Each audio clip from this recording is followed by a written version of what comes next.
Alright, hello everybody. Welcome to Scrim Zone. We are here for the second week of Season 5. We are about to get into the match between Spectres and the New York Nutbusters. Both of these teams are 1-0 heading into this match, so it should be a pretty exciting one. I should have a pre-game interview coming soon. We will see though. Can't promise anything.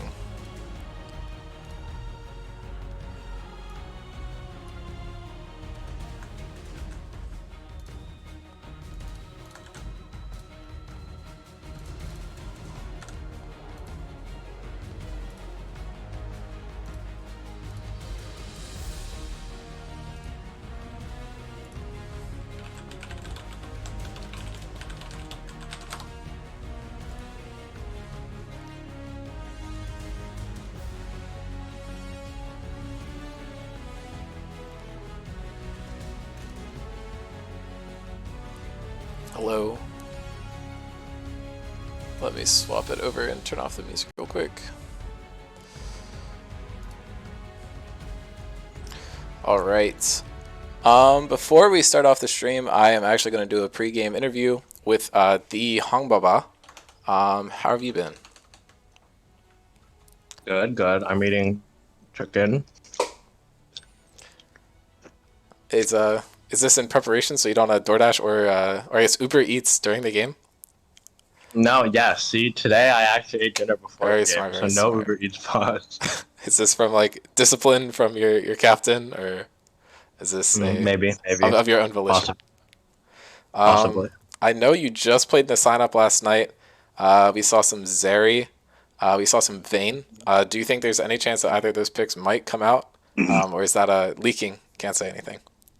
Yeah, I'm picking Zeri. Okay. You heard it here first. If Zeri is open, Hong is just going to lock this in. You actually did not play in the previous game for Spectres. Were you able to watch any of the game? Do you have any thoughts on how your team did without you? I played pretty fine. Rex plays like a psychopath. I don't know how they won that game, to be honest. Which one? Um, The first one? the Master View game. Yeah, the first one.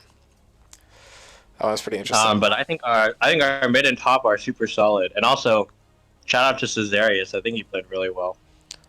I also think so. I think he got MVP for maybe the first game. I forget. It was Mm-hmm. definitely one of them. I think he played Caitlyn in there. Um, Mm-hmm. I don't know. What are your predictions for your team kind of going into the season? Do you think you guys are at the top? Do you think you're lower in the standings and you have to kind of work your way up to the top? Or I think we're easily the best team. It's not even close. okay, is that why you guys won the Frostbite tournament?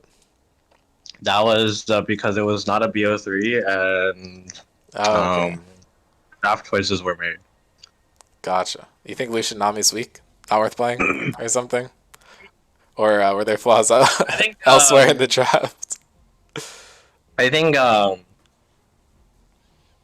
think I'm not good enough at it anymore because it got Gotcha. nerfed a lot of times, Hmm. and I haven't played it as much since it got nerfed. So yeah, now I say probably a little bit less. Gotcha. Very interesting. So, do you have any takes about your opponents, the New York Nutbusters? They absolutely smashed their games. Do you think it's a fluke? Do you think it's just like a bit of a draft gap and the team isn't that strong, or do you think you are actually against a pretty tough opponent here? Uh, I mean, I think they played against the troll team, right? So I don't really think that means anything. Okay, So I don't know. I did not watch their games. I'm going to be honest. I'm not too worried. gotcha. So we're not worried going into this. So you think it should just be easy win? You're the best team in the league. They ain't got shit or something. Yeah. If we lose this, you're never going to see me again. It's just Rex Perma. Yep.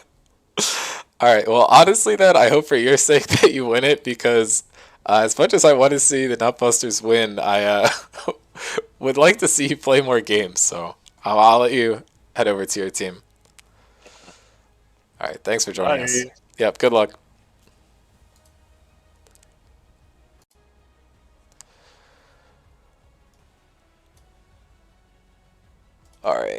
Um,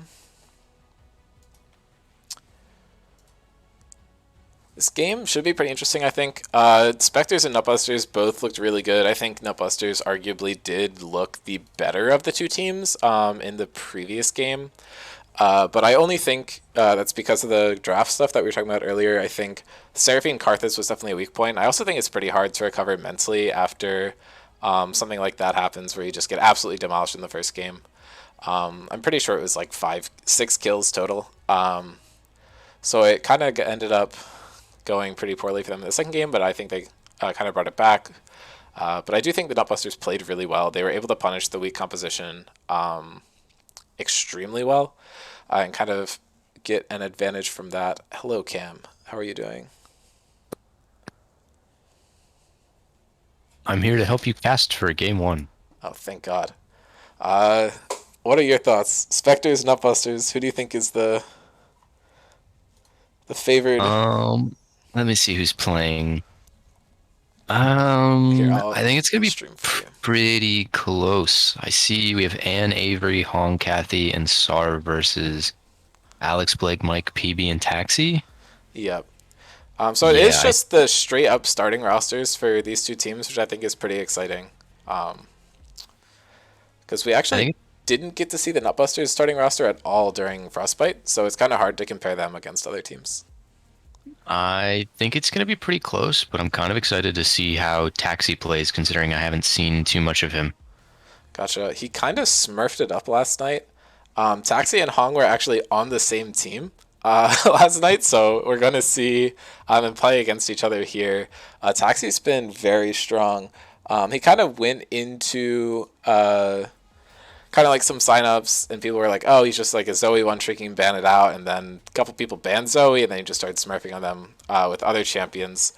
So I think that is going to be something to watch. I believe our key matchup is actually Sarvers versus Taxi. The two of them have actually never played against each other before, at least in the mid lane. Both of them are new to the server. I think they joined after the end of Season 4. Sarvers is 3 and 5 in the mid lane with about a 3 KD. Taxi's KD is a bit lower, but he's played 24 games and has gotten even 12-12. I'm kind of excited to see how this matchup does go, because Taxi plays more of the traditional control mages and stuff, whereas Sarvers plays more of like the flashy playmaking assassin type champions.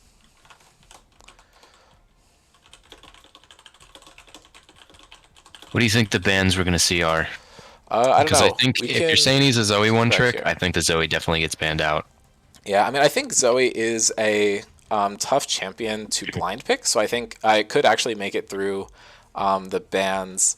I do think Rengar is not going to make it, though, because Mike is also a Rengar one trick, and I think Blake's GP is likely also not making it through. PB actually has a huge champion pool. I think same with Alex. So I think they might I think the Kindred's been getting banned out a lot, actually. So it could be the GP Graves Kindred that we've seen a couple other times, but could also just take out some mid laners that might be troublesome.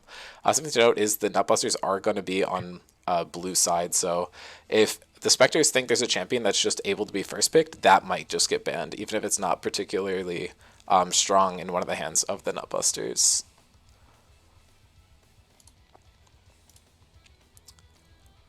What do you think the bans against the Spectres are going to be?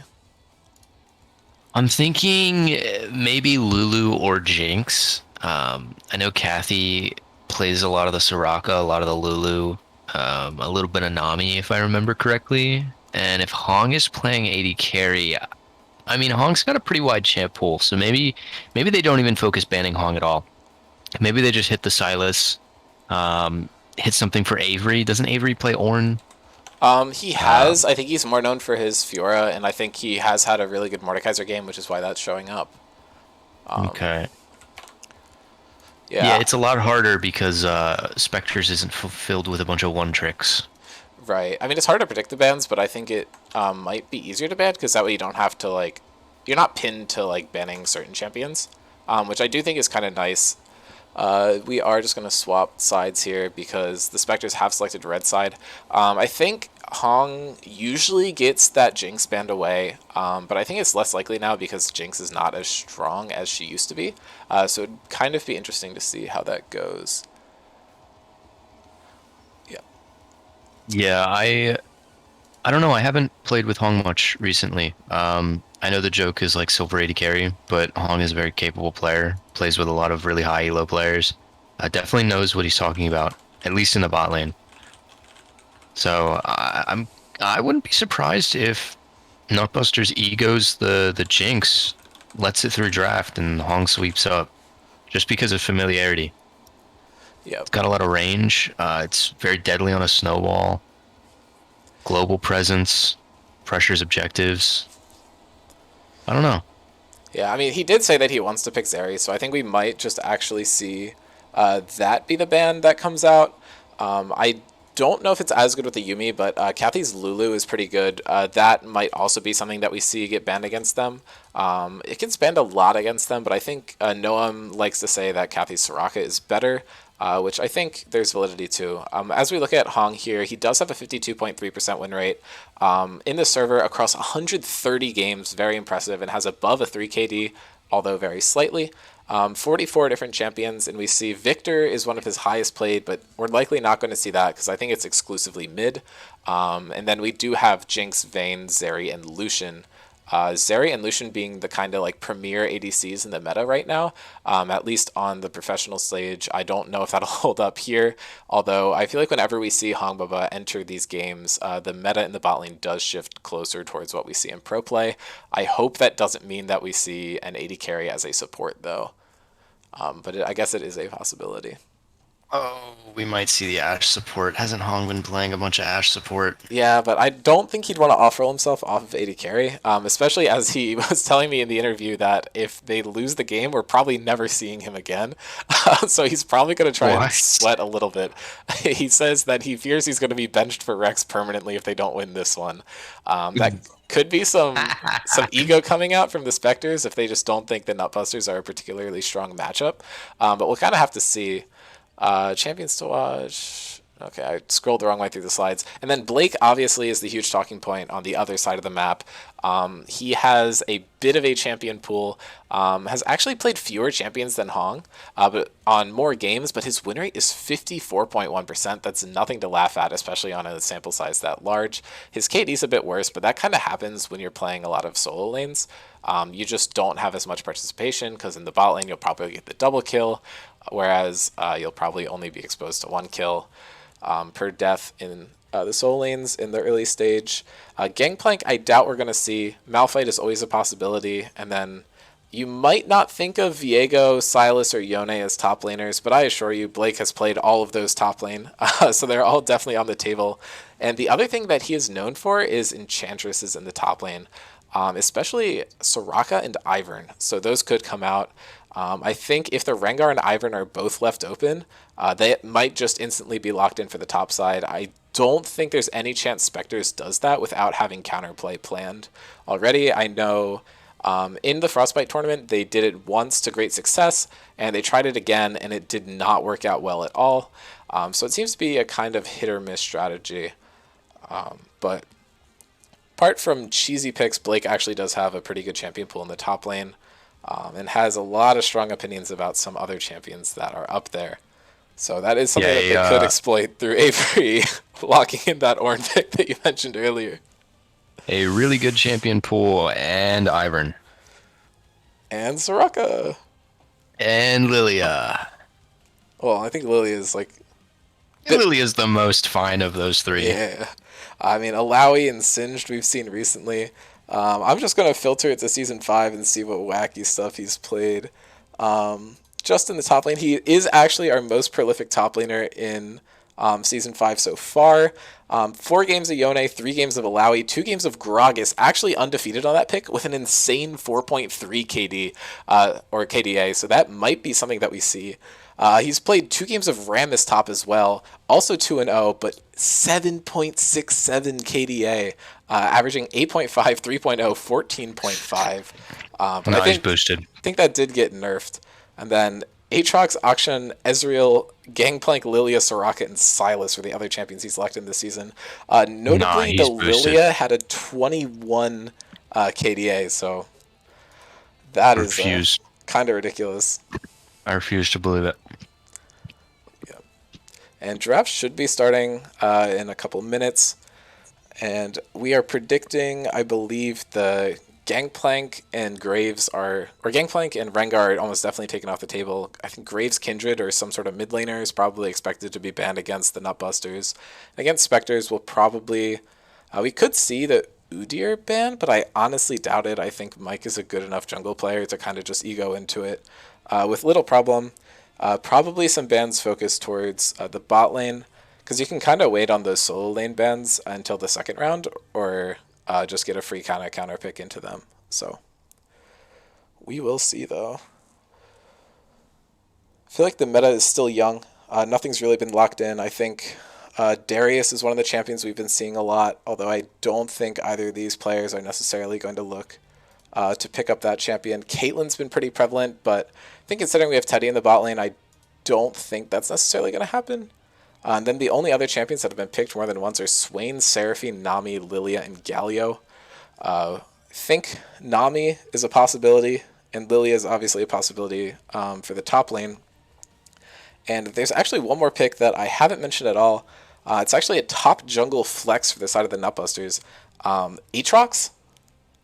What the hell? Mike's Aatrox jungle is like the filthiest shit I've ever seen. We're starting draft. We're starting draft. Yeah, Udyr is banned actually, so anything I said about Mike's ego, I give up.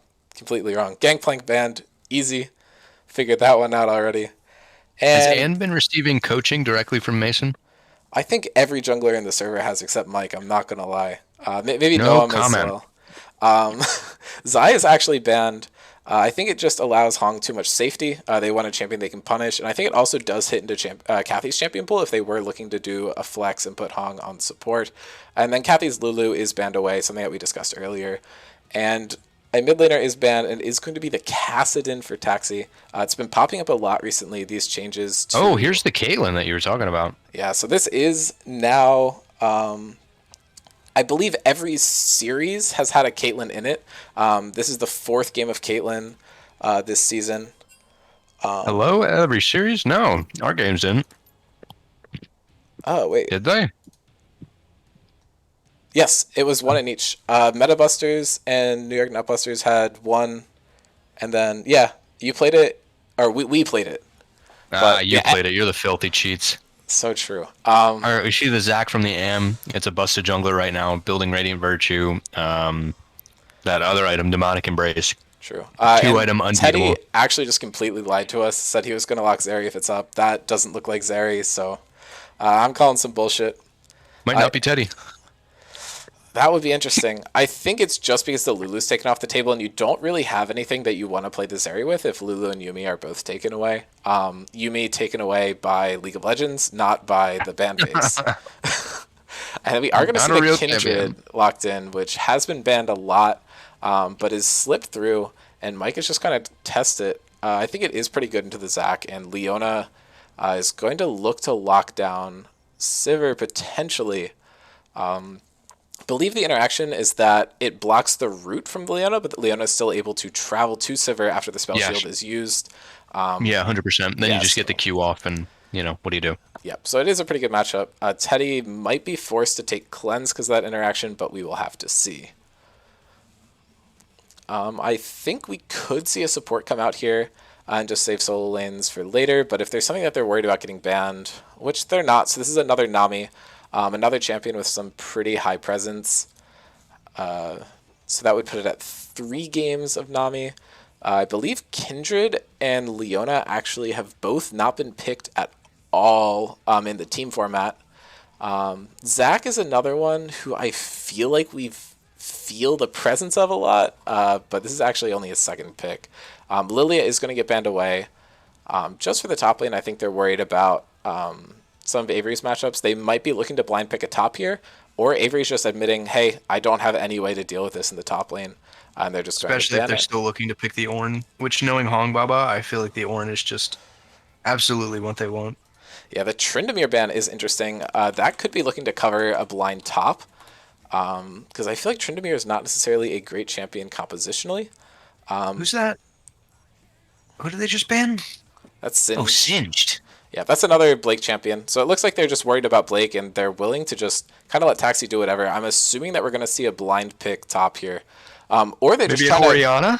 They could also just be looking to cut down on the AP champions because New York Nutbusters has no AP yet. Yeah, and the Ornn, that makes sense. Singed and Lilia are both nightmares for him to deal with. GP is also taken care of, which also does quite well into Ornn. So we'll Let's see see. what Maybe we Blake has to drag see. up out of his pocket. I want to see Silas. I Silas want is to see a amazing wind. this game. I want to see a wind shitter with Oriana.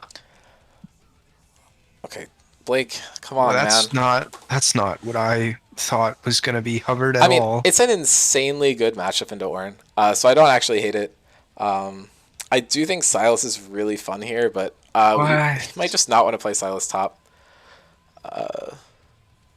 Yeah, I mean, he's just never going to die to a gank. Zac and Ornn can do nothing into Alawi. I think it's actually a pretty strong pick. I mean, that's fine, but then you just get out of laning phase. Yeah, but I mean, the only person that can really deal with it is Sivir. And I feel like Sivir, if the Alawi is ahead at all, she actually really struggles. No, we My haven't seen Sarv's pick yet. My big concern here is the Lissandra does not do enough AP damage to round out this team composition, I don't think. They're looking to win the game quickly or get the Kindred fed enough off the early game that she's able to carry the late game here, I'm pretty sure. Because their composition just isn't well-rounded enough in terms of the damage profile to stop the Zac and the Ornn in the late game. And the Silas is actually going to be picked up Yeah. for the Nutbusters.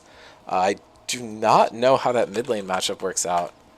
It's Silas's melee into Lissandra. First 3 levels are rough. You get it back. You teleport back to lane, and Silas can hold his own.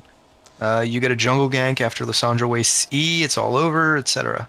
Yeah, I mean, my concern is, like, Kindred ult is okay. Alawi ult is terrible. Caitlyn ult is terrible. So you're really just picking this pick for Leona ulti, which is admittedly pretty good. And Lissandra ulti is pretty solid as well, but Nah, I I think think there the could Lissandra just be ult is better amazing options.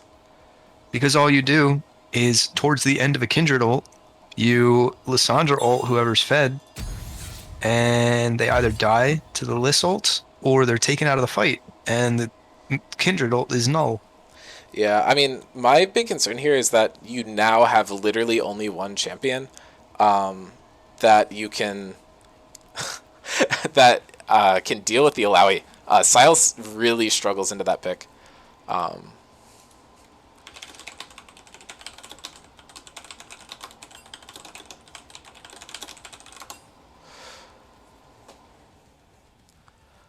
Yeah, that's my big concern. If the Alawi gets ahead, it's actually pretty tough. I think that they are capable of dealing with the Kindred and the Caitlyn, just because the Silas has really good potential to flank and kind of get onto the backline and blow him up. And if he does start dropping down low from some other damage, I'm getting invited to like 3 lobbies here.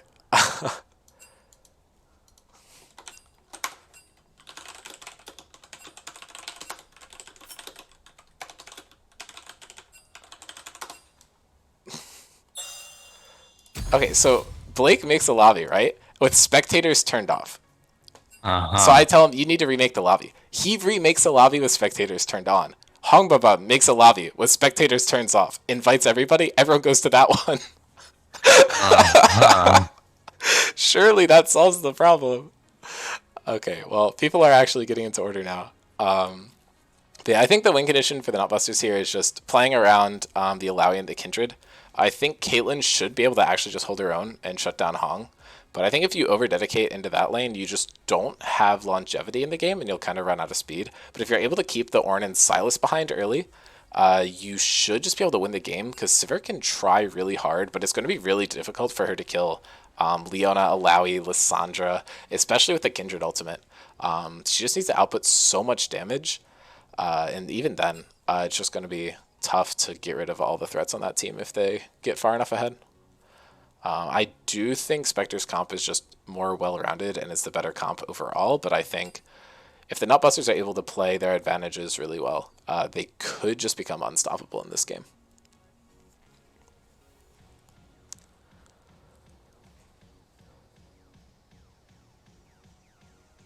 I think we should be getting into Champ Select any second. But someone is just sitting in spectators with me, so who knows? Who is it out them? Is Kathy? What are you doing? Ah. Okay, as soon as I said that, she moved, so. Alright, I'll be right back. Alright.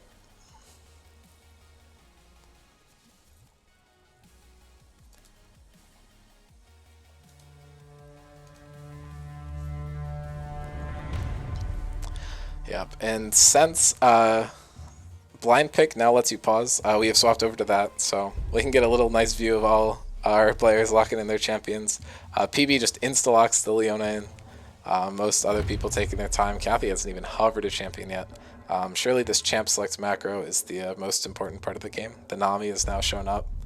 I think Alex recently just changed his name to TSM Tactical. Very good name. Want to say Tactical's now on Dignitas, but honestly, don't remember.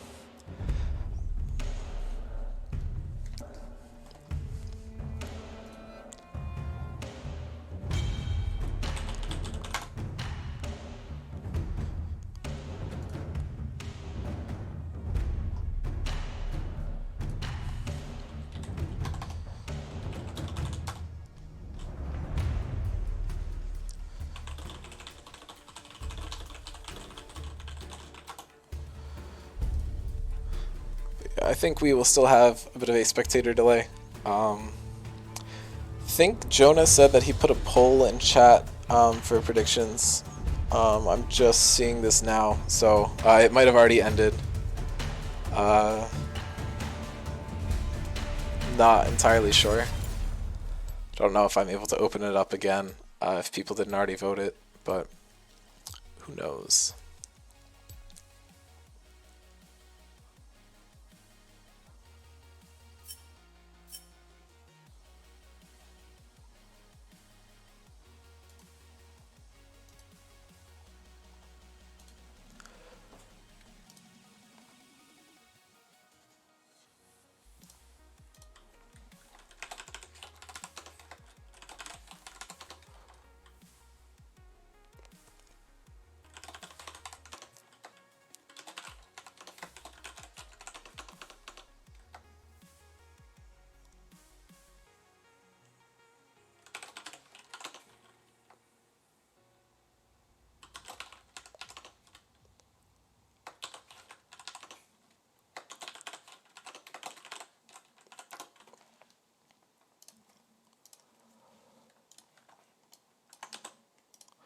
And I think we actually should have some more assets right now to kind of talk our way through the spectator delay. The records of these champions in this season, Alawi has done quite well. Kindred about mediocre. Zach has actually been performing extremely well. We have 12-5 on the Zach. Silas is 16-7, also really good. Nami is not doing too bad for herself either, 15-9. Leona, Caitlyn, Kindred, Ornn, kind of all middle of the road. Ornn's like slightly doing well. Sivir probably looks to be the roughest out of all of these champions. The player matchups, Blake and Avery have played against each other 3 times. Blake favored in the matchup. Mike has absolutely steamrolled Anne so far, so we'll have to see if that continues happening. And the PB versus Kathy matchup is probably the most one-sided out of all of them.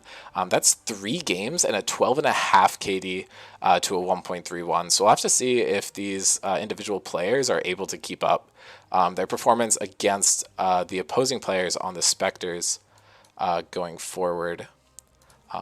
Or if they're able to upset from the Spectres to try and flip the script. The overall records of these champions, Ornn actually not performing super hot. Silas still pretty good. Nami has a ludicrous amount of games, but about 50-50. Leona is a huge performer here, 31-20. That's an insane win rate. And then Lissandra's actually only ever been played once. I believe it was in the top lane by Eric Y.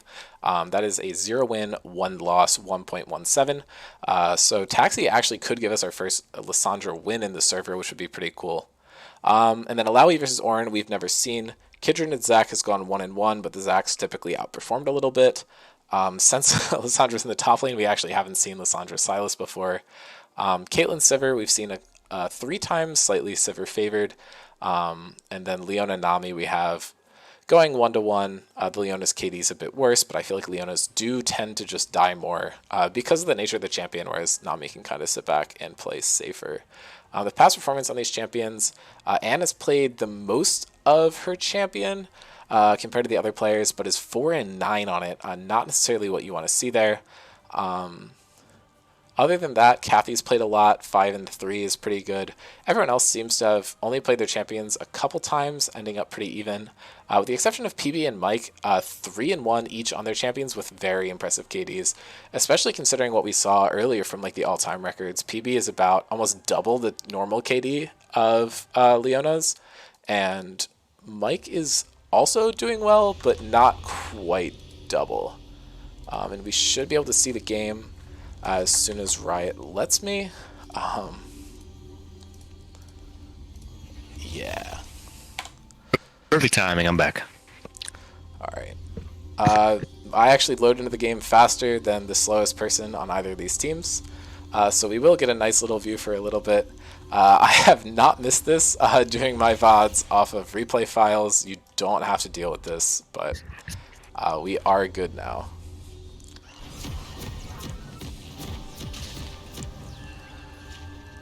Yeah, I think the only notable thing I kind of talked about while you weren't here is Mike and PB have actually done historically very well into Anne and Kathy, and have also performed really well on their champions in the past, so that could be something to look for, especially because Anne's past performance on the Zac has not been stellar. But now we have some coaching. Anne's got some coaching, so maybe the Zac will be a little better. My concern is that Mason doesn't really play much Zac, so I don't know. Or, okay, he probably has like 90,000 mastery on him, so I don't want to see anyone in my DMs, oh my god, Mason plays so... Comparatively speaking. I don't know if you have to play any Zac to know how to play Zac. That's true, but I just think the coaching probably specializing on some of Anne's other champions would be my prediction, but who knows. Mason is a bit of a prolific Kayn player, so I'd expect some of the coaching to be there. This Lissandra skin looks really cool, actually. Porcelain? Yeah. Yeah, it's amazing. Hong reffing the pizza delivery Sivir, the only correct skin. I like the new one. True. The Myth one. I love the Myth Maker Irelia splash art. It's fucking beautiful. We are potentially seeing something interesting happen in the bot lane here. Neither team is leashing. Hong is actually going to spot this, but he walks up really far, trying to get some wave shenanigans down, and Kathy's going to get snared, taking a lot of damage. We could see a flash burn. We actually see the flash burn from Kathy to escape. PBC's red. PBC's red here. Damage. That's huge for the Nutbusters here in the early game. Getting a lot done.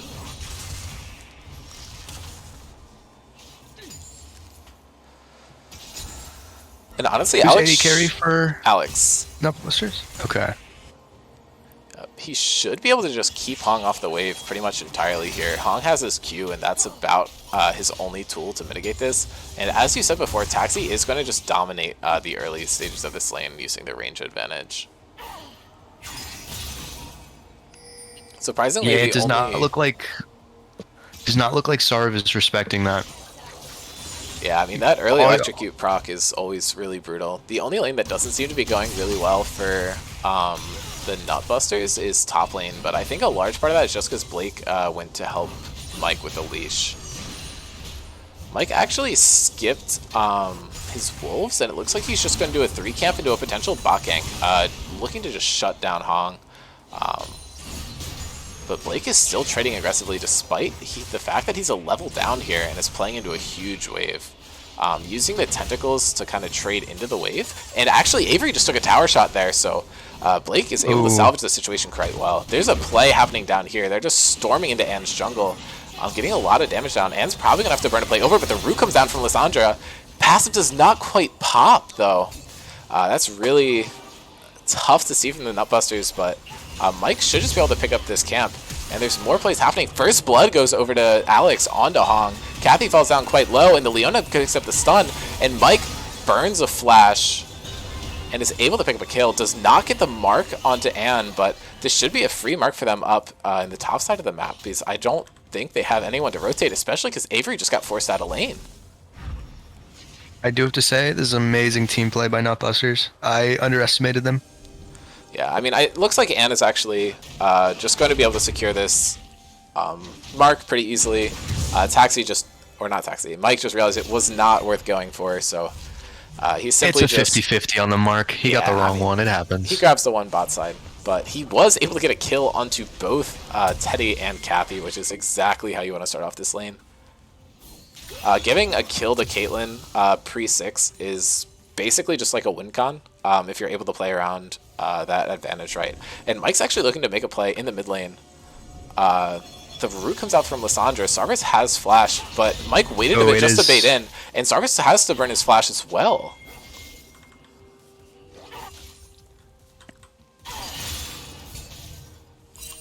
Sarvis is not getting a good back here, and this wave is going to crash if he heads back. Yep. Ooh, playing around vision really nicely. Yeah, PB sat there just to make sure that no wards were placed so that Mike could walk up. The mark is still on the Zac, so they won't get one of those, but PB expects the flash to happen. It doesn't actually come out. Hong's still dropping out super low. Mike playing really aggressively. The Ignite is ticking on Hong, but he's ultimately not going to fall. But being able to force out the flash from the Sivir is huge for the Nutbusters here. Hong is actually able to keep up in CS pretty well, though, but I think that will change because he's basically just pressured out of lane at this point. A good Caitlyn combo will just seal his fate.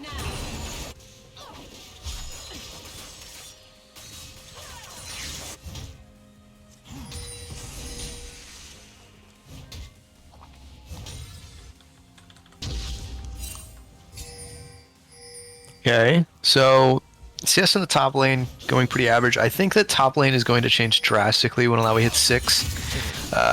Like you said, Ornn can't really beat Alawi. Alawi will never die to Ornn. Mid lane, I don't want to say it's over, especially because Silas is only now hitting his level 6 power spike against Lissandra, but I don't know, Lissandra just has so much pressure over Silas right now. Bot lane's already winning. The Zac isn't really making much of an appearance on the map. Not that you can against Kindred, who's basically forsaking farm for the sake of ganking. But unfortunately, you can do that on this patch. Yep, and Blake actually purchased the call on his first back, knowing that he can just manipulate this matchup to give himself a nice gold lead. And Kindred unfortunately flips Tails on this mark again, but it's looking to get an invade off. I think Anne's actually looking to make a gank bot lane. They get the stun down onto Kathy. Kathy drops low, but she's just going to die to Caitlyn. PB actually ends up picking up the kill. Mike is here to cover the gank. Is not and able is to get way too late. Yeah. This should just be a dragon picked up. I believe Anna's just going to go for the mark denial again. Mike's still yet to get any marks on this champion, which might matter soon, but he wasn't going to be at the 4 mark threshold at this point anyway, so nothing to lose too much sleep over. And now they're actually sending 3 up, so they could look to get the mark or just a play onto the Silas. Lissandra ulti is available. This is going to be a 3v2, favored for Nutbusters, and the Zac passive pops down, so Kindred's actually going to get 2 marks off of this play, one from the Zac, and then going to be able to walk up and get the one off of the Scuttle Crab as well. That's dangerous. This game is really just screaming disrespect to me. It just feels like Spectres figure that they could just draft like a very lazy, boring composition and get away with it. Because it just seems like they didn't respect the Nutbusters' ability to know their weaknesses and exploit them, which they've done basically perfectly in this game.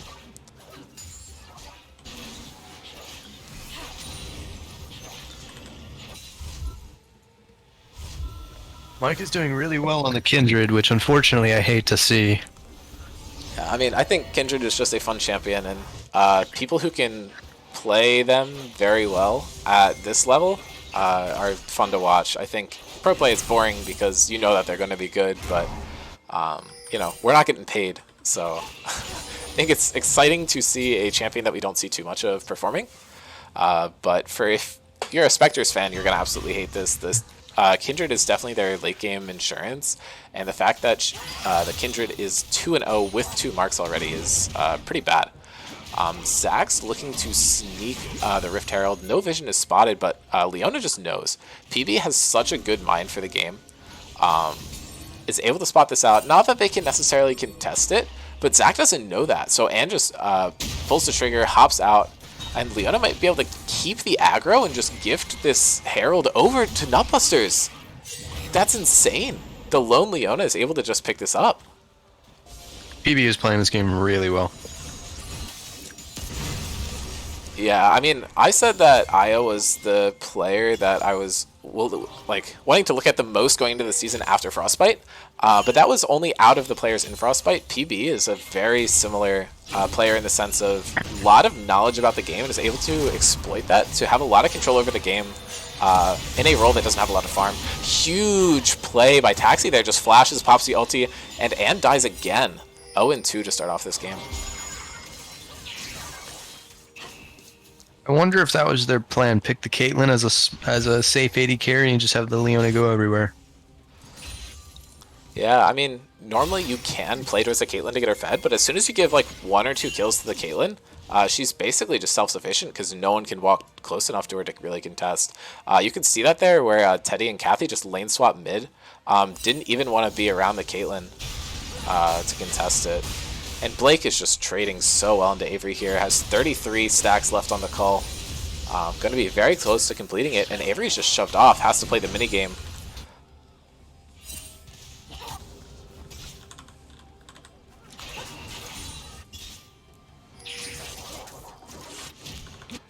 Mike was actually not able to pick up that mark under Raptors, and this is going to be a tough gank to play because he might have just walked over this vision there. Now he's just sitting right on the ward, so they completely know that he's going to be here.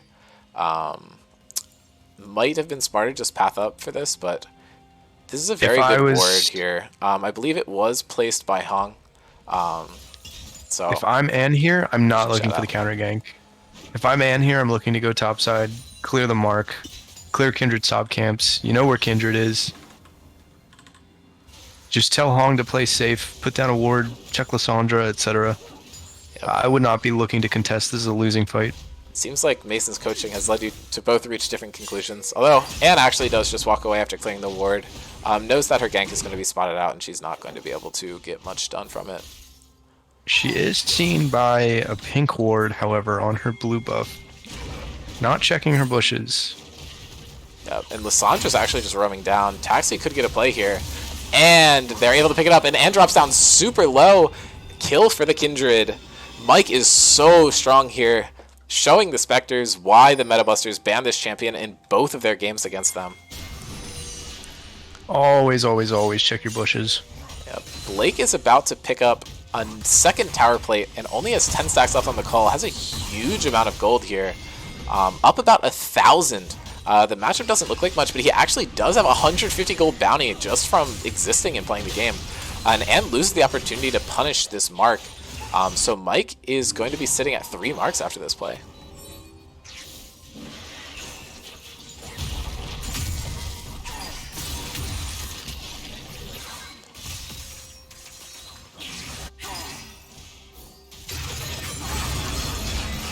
Okay, Anne is going to be able to pick up something here. Taxi just did not have a chance to get out there. Really heads up by play by Sarvis, able to steal the ult and get some counterplay into this matchup. Showing that he picked the Silas into the Lysandra for a reason. Doing the best on his team right now, I believe, although not by much. Ornn is similar in terms of gold. But I think that's just the mid lane gold nerfs coming into play, so not much to be said about his gameplay in that sense.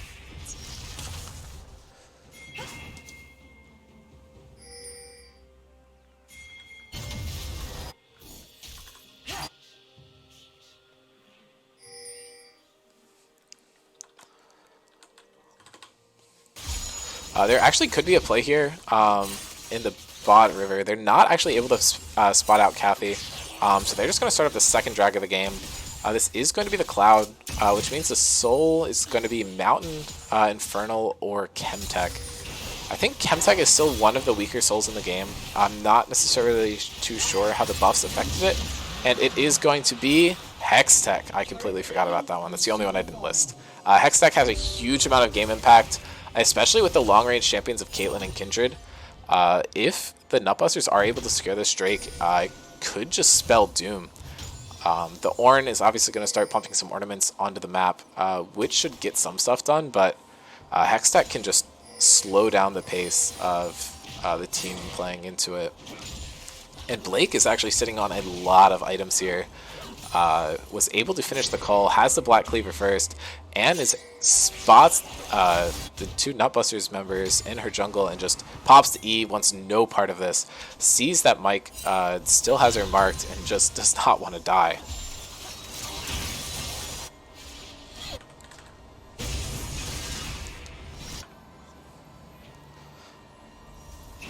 Yep, and now they spot out Hong on the Gromp. Hong was just trying to secure it, but the Leona engages, Caitlyn goes in, and Kathy's not long for this world. Mike is able to pick up the kill out of the Gromp, which I believe is a mark. So Mike has reached the 4-mark threshold, which is the first range upgrade and a slight upgrade to each of Kindred's abilities. Additional sets of 3 marks afterwards will continue to enhance them as the game progresses.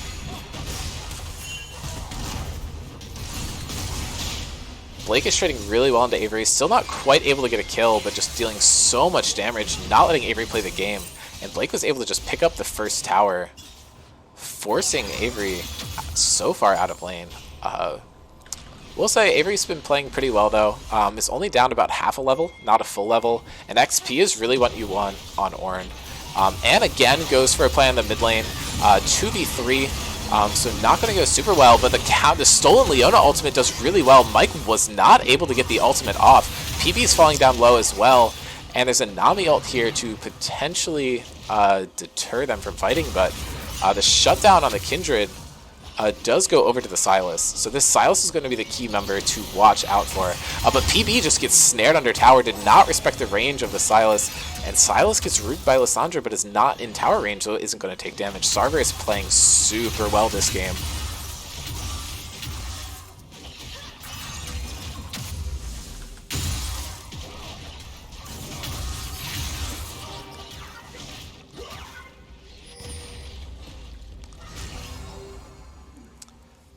Sarvis is definitely the strongest member of his team, but is not the strongest player in the game. Alawi actually has 1,000 gold onto him. And Anne gets the E out, but still has to play the minigame. The Alawi tentacle actually took some of the Raptors, so getting a lot of value there. Kathy is just caught out here. PB is choosing not to go for it due to lack of vision. Can't ensure that the play is going to be safe. And another objective is going to be picked up for the Nutbusters. They're 4 for 4 on Epic Monsters this game.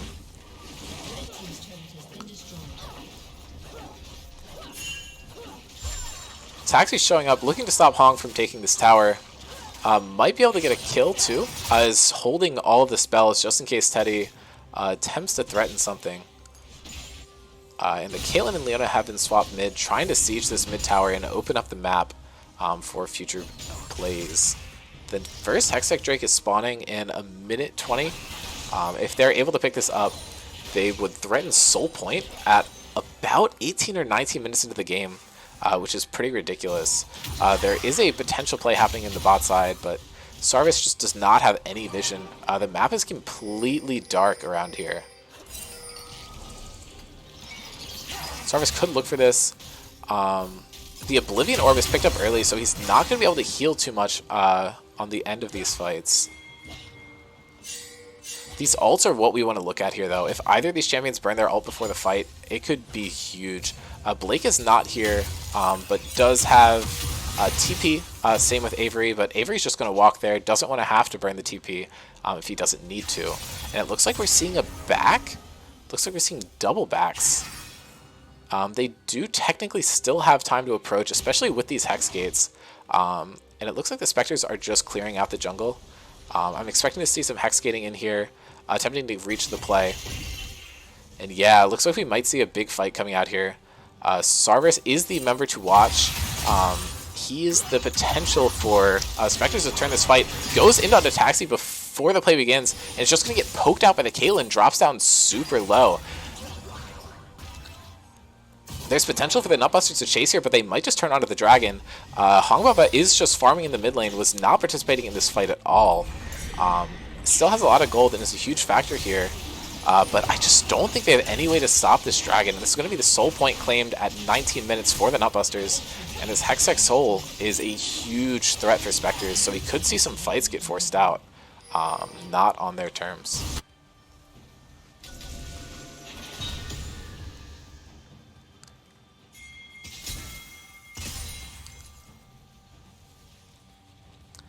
Yeah, they're looking to just give Mike another mark here. Mike's only at 4 despite playing super well this game. Just got some unlucky spawns, not able to pick anything up. And Alawi makes it so that you cannot face check any bushes this game. Avery is dropping down low, is going to take his first death of the game. Just got too close to the Alawi, who is now at 2 items. The first champion in the game to do so. I do think that once it hits 20 minutes, it's probably curtains for red team. Blue side just has a great opportunity to sit on Baron and set it up ahead of time. And I think once that's taken, red team will just be run over.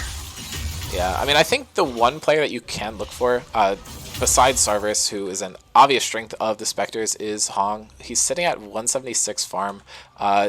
Might have enough for PD here, but I don't think so. It's pretty close, though. He's able to accrue 176 CS throughout the game, but Blake is just a farm god. That's 191, almost at 10 CS per minute. The only reason he stopped was to go pick up a farm on a champion instead. Quite strong, has 2 full completed items, upgraded boots, and a pickaxe.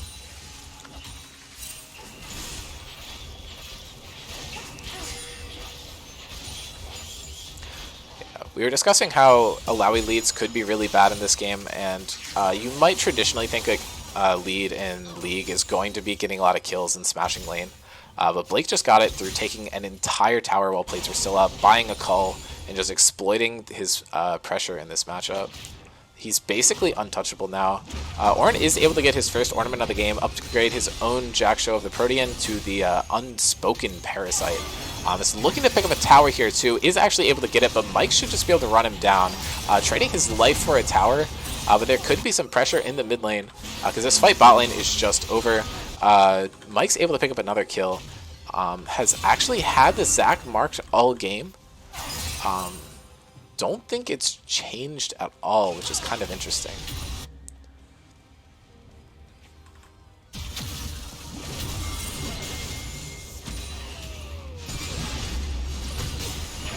Yeah, and Anna's just going to fall down so low here. And Alawi does have AoE damage, so I think that there's very slow chance of this working. Now the ult comes out, and Anna's just going to fall, and that's a double kill for Blake. Untouchable. PB flashes over the Nami wave. Hong drops down low, is able to pick up 1 kill. Mike is looking for a kill, and PB is just going to beat Hong to death. Taxi was able to steal the kill away from Mike, using the Lissandra E to flank, but the Nutbusters just have dominance this game.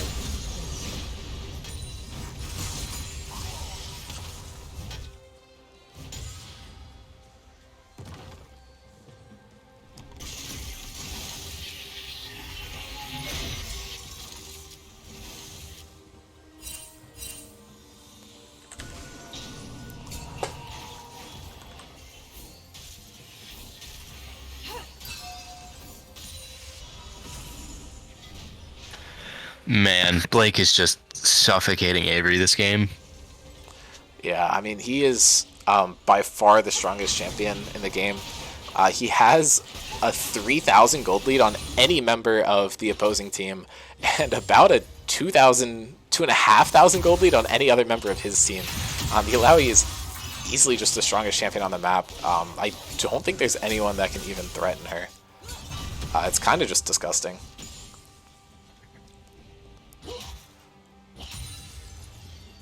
Blake has said many times that he hates tanks, and he thinks Alawi is absolute dog water and hates her as well, but he has to fix one problem by accepting the role of another, so he has definitely shown his ability to play this Alawi.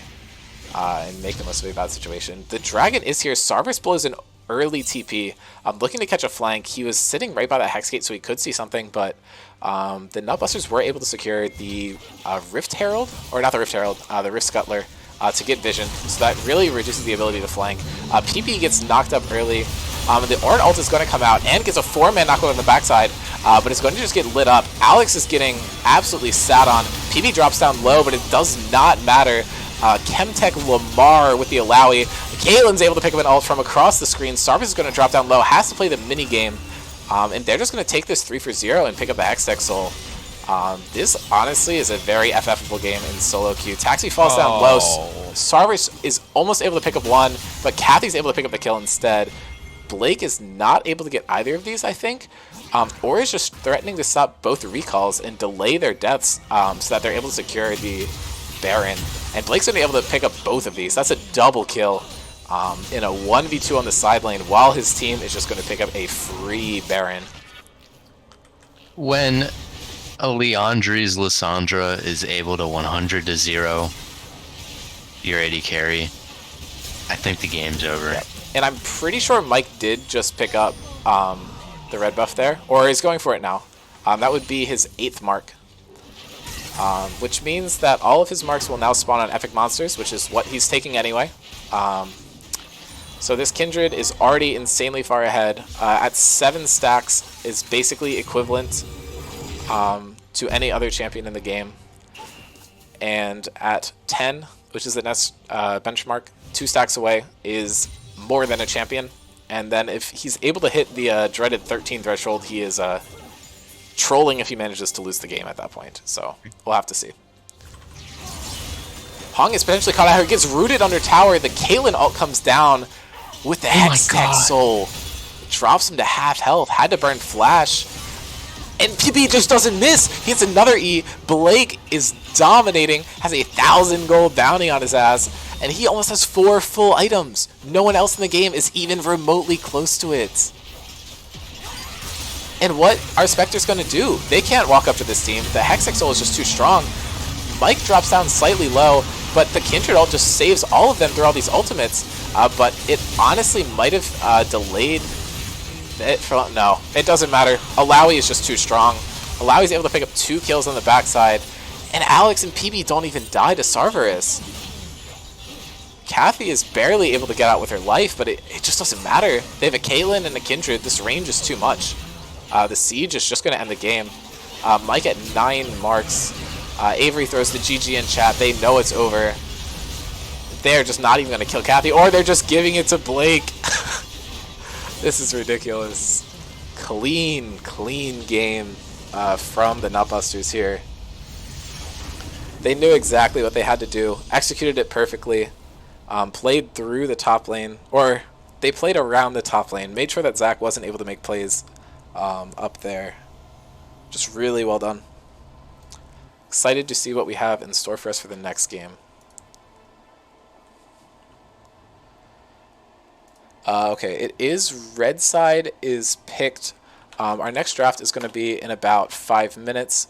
The Spectres just want to run it back, potentially try to use their counter pick for something more optimal for them in the future.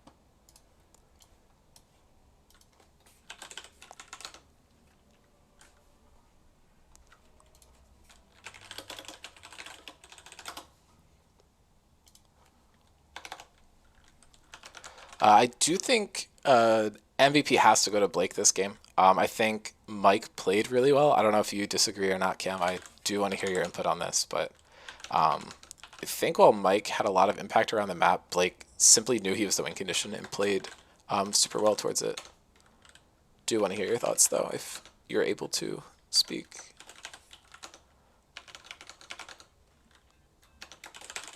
Okay, he is muted, so he might just not be here.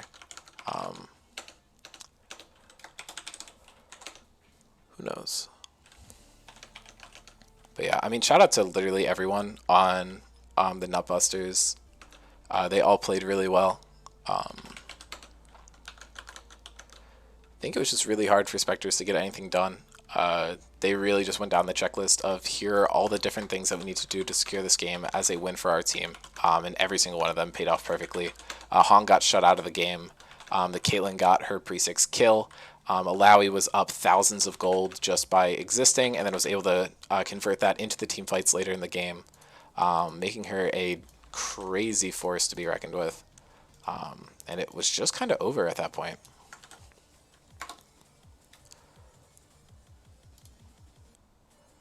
All right, the draft is going to be starting in a minute, so might be a little late going to that, but our assets should show up soon.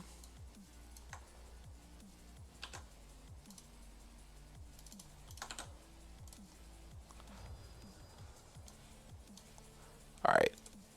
Yep, so hopping to draft should be starting any minute.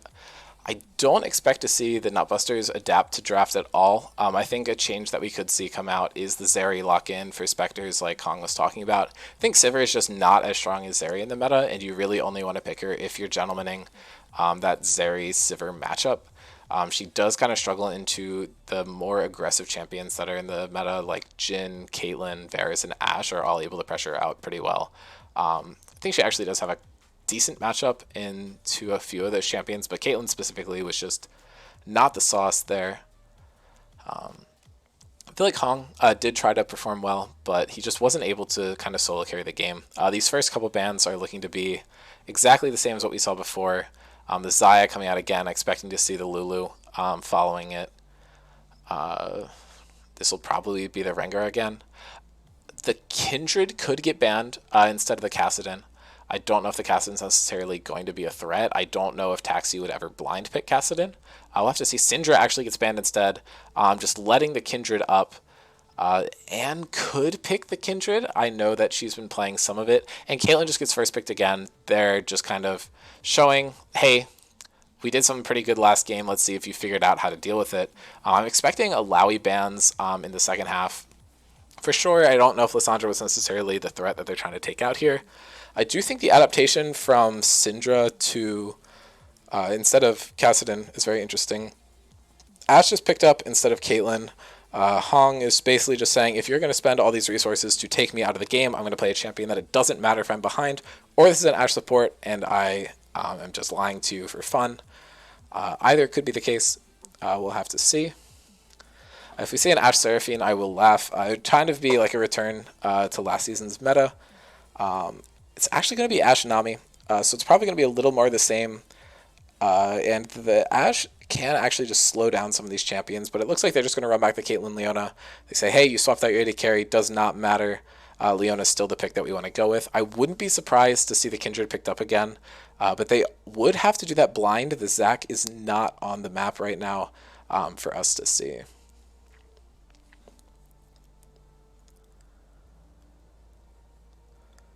Leona is locked in. We could see a blind pick mid or top here, but I honestly doubt it. We might just have to go for a safer jungler than Kindred, or you could just ego. Okay, we're seeing Taxi's Zoe picked up here. The sleep combos pretty well with Caitlyn traps, because I believe Caitlyn traps will root, but they won't wake up from sleep. Could be wrong, but it allows you to get the Zoe bubble and the headshot without ruining the enhanced damage from one of those abilities. It's pretty good synergy, and Taxi's just showing that he's willing to play any champion into Sarvis, because Sarvis had the counter pick last time, and Sarvis is actually going to pick the Rise. I know Anne is also a huge Rise player. We could see some sort of role swap shenanigans going on here, but I highly doubt it. It'd be really funny if this is Rise jungle, but again, really don't think that's the case. I think Sarvis is just picking the Rise into the Zoe as a counter pick. Not entirely sure what the matchup is like there. Could be favored for either of the champions. Checking right now. We are going to see the Kindred banned. It looks like they weren't really willing to grab it blind. Okay, it looks like Zoe actually performs quite well into Rise. So the Rise might be more of a compositional pick instead of like a specific Zoe counter. They might just want range to deal with whatever Blake is going to play in the top lane.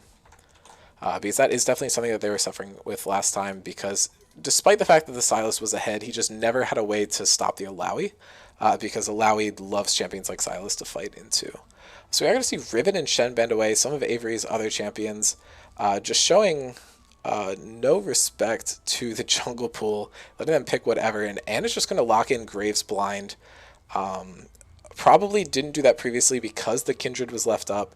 There are a lot of counters into this champion, so we'll kind of have to see. Do find it surprising that we didn't see a different pick into the Zoe, though, especially because a lot of those assassin-type champions that Sarverse is known for do quite well into it, which is making me think we could have some role swap shenanigans. But the Graves is picked in. They should have a free counter into it. They're running low on time, though. And the Olaf is picked. This could be for top. This could be for jungle. Most likely going to be for top, though. They banned some champions that don't do well into it. And the champions that they were banning last game also felt like they were trying to cover the Olaf pick. Tryndamere might do quite well here. So it would be interesting to see that come out. I believe Shen and Riven also have good matchups there. I think Rise actually does do pretty well into the Olaf. So that could be an interesting flex for them to go for. And Viego is locked in, so we still have no clue. Blake plays a lot of Viego top. Viego jungle is pretty good. So this is a really good kind of double flex pick. And again, Nutbusters are going for a very scrappy comp here, just looking to make the most of a bunch of skirmishes and then accelerate their lead. Ideally looking to pick up a kill for the Caitlyn in the early game, and then trying to focus around the weaker top and mid lanes, because pressure is going to need to be dedicated to bail out Hong. It looks like we're going to see the Jax locked in. I know Avery played this in Frostbite. I don't remember it going particularly well, but I could be misremembering. Think it does well into both Olaf and Viego. I can't imagine it wouldn't. But I think both of them at the same time might be a little rough. So we'll have to see how that plays out.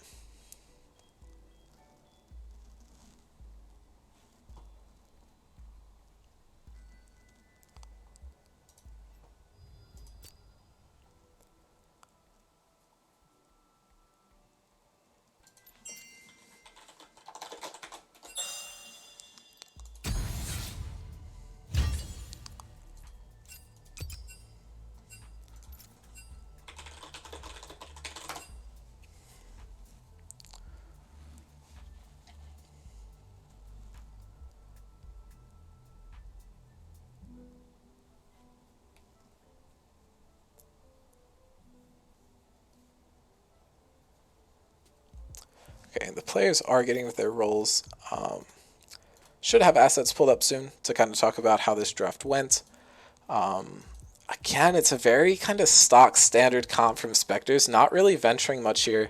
You kind of expect them to do that, though, after dropping the first game. They're in a bit of a rough spot, should try something different. I'm not entirely sure which lane the champions are going into.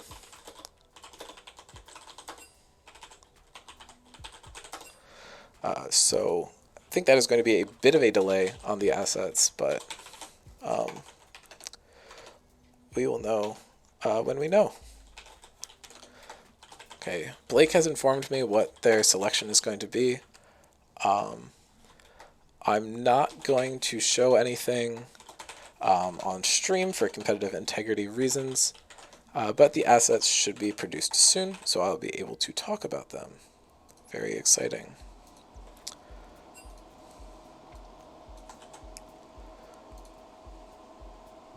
Alright, and swapping over to the waiting. PB is actually the key player in this matchup. Has 29 games played, 62.1% win rate, and has a KD of 4.23, which is absolutely disgusting. He's played 12 different champions, so he has about 2 games on each champion, which is pretty good. And then going to look at some of the other players, I believe we're still going to have Hong as our spotlighted player. I think he has potential to change how the game goes with a more utility pick. He's been playing a lot of Ashe support, so he's definitely comfortable on the champion. And I think the champion is just better in the meta right now. And he's basically going to look to support the 3 champions on the top side of the map. So we could look to see more pressure there and try to shut down the Viego and the Olaf instead of focusing so much through the Sivir. Some champions to watch. We kind of already talked about these. Draft already happened, so nothing super duper relevant. Mike and Anne is now the key matchup, though. And Mike is so favored in this matchup. 5 wins to 2 losses, 3.4 KD. Every time Anne has faced Mike, she has gotten pretty sauced. Anne actually did manage to grab a couple wins, but Mike is 15 and 11 in the jungle overall. A very aggressive champion pool. Anne actually picking something that's not in her top 5 champions. Same with Mike, though. Actually, they are in each other's top 5 champions, which is kind of interesting. A bit of a role reversal, but I think Viego falls into Mike's playstyle pretty well, and Graves is definitely within the boundaries of Anne's playstyle as well, so we're not going to see anything like crazy exciting, but definitely going to be a good game.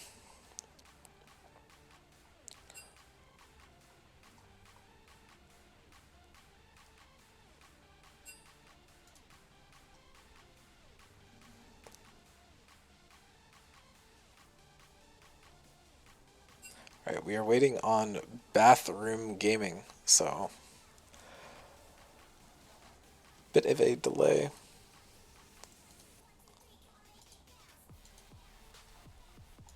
Okay, well, OBS refuses to realize that I have the League client open, which is kind of funny. Was going to show lobby chat, but I guess that is not actually an option. So let's kind of chill here. The standings have not been updated. I apologize for that. For those who are trying to read this, it's actually Andromeda, New York Nutbusters, and Spectres tied for first, with the Metabusters, Mass Valorant Pirates, and Rift Sharks tied for second. I think Metabusters versus Rift Sharks is happening tomorrow. Andromeda versus Mass Valorant Pirates may or may not happen this week, no promises, but we are definitely going to see a team that solidifies first place and a team that solidifies last place coming into this week. If that game doesn't happen, I believe if it does, then I don't know. I think we can still have ties, but if the Nutbusters are able to pick up this second game, or even just lose this one and pick up the series, that'll put them in a very good spot. Definitely won't get frowned upon. I think in the podcast, Mason and I did rank them pretty low. So we'll have to see if these games are just a fluke or if they are simply really strong. And I think our foot has been put in our mouth at this point. The Nutbusters are clearly a much better team than we expected going into the season.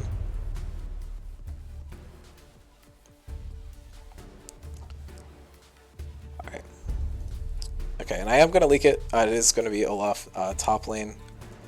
Let's hope that no one is changing their runes based off of that. I think they probably could have figured it out. Olaf is actually 0-1 into Jax in this server. Viego and Graves, this surprisingly never happened. And Zoe Rise, less surprisingly, has not been played before. Caitlyn Ashe is one of those matchups where it's been played a few times, but it's like the champion that doesn't win as much, like has the better stats, so I think it could really go either way. And this Leona matchup is now slightly more in favor Leona into Nami than it was before. So we'll have to see if PB is able to perform on it again. I think it's likely that he will be able to, though. Past performance. This is Blake's first time playing Olaf top, which seems wrong. I feel like I remember him playing it before. Maybe he played into it. And Avery has also not played Jax in a recorded game. Sarvis, first timing the Rise. Taxi is actually 1-2 with the 2 KD on the Zoe. Despite his kind of like prestige as a Zoe 1 trick, Mike has played Viego once, kind of slapped the game up. And again, one of her weaker champions that she's on right now, the Graves, only 2-4 with a 1 KDA, which is not what you want to see at all. Alex, 4 games on the Caitlyn now, 3.1 KD, pretty good. Hong, surprisingly, Ashe does not seem to be his champion. 1-2 on the pick with a 2 KD, which... To be fair, he did just reclaim the Ashe. This is, I think, a pick that has been in the back pocket for some time now, and now that we're in the season, we're actually going to get to see some action with it. Yeah, I mean, I just think, like, most of his champions, if you look at a stat line like this, it's going to look much better. So we'll have to see.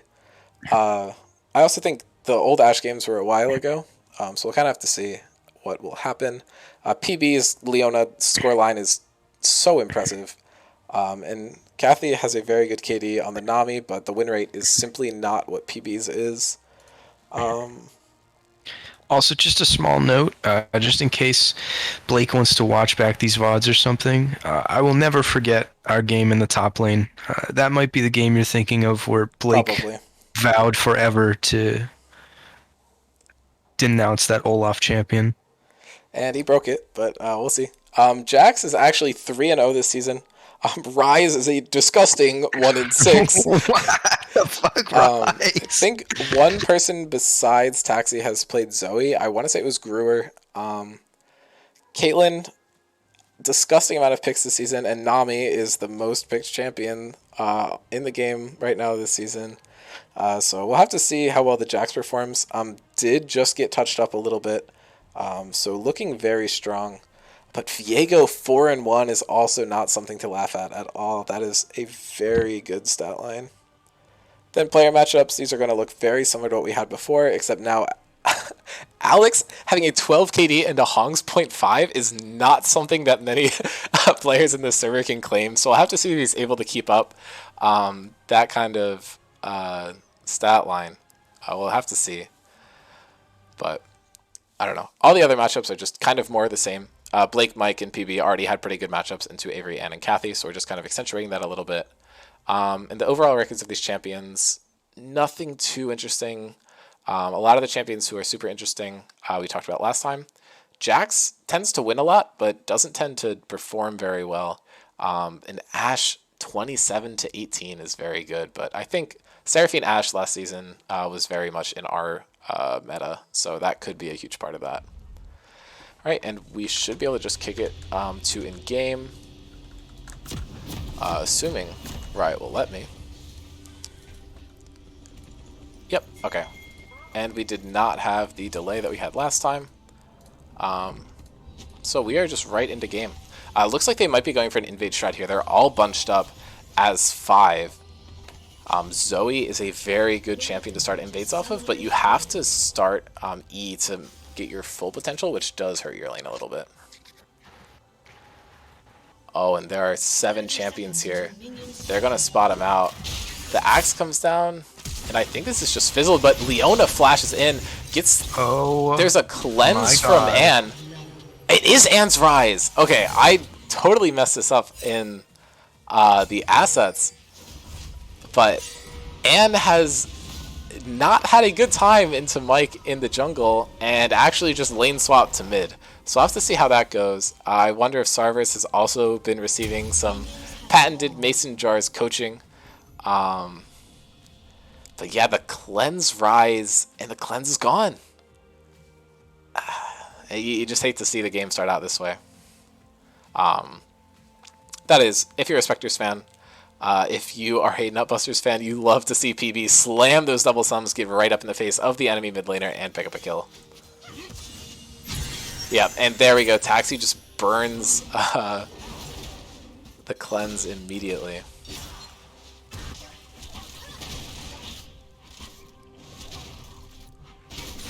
So I guess that means that Taxi picked up W level 1? Which is interesting.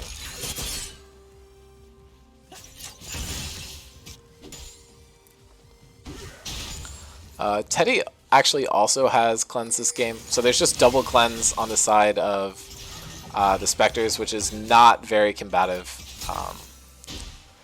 But they're really just trying to not get run over by the Leona. Huge respect to Taxi there with those summoner spell choices, I'm sure.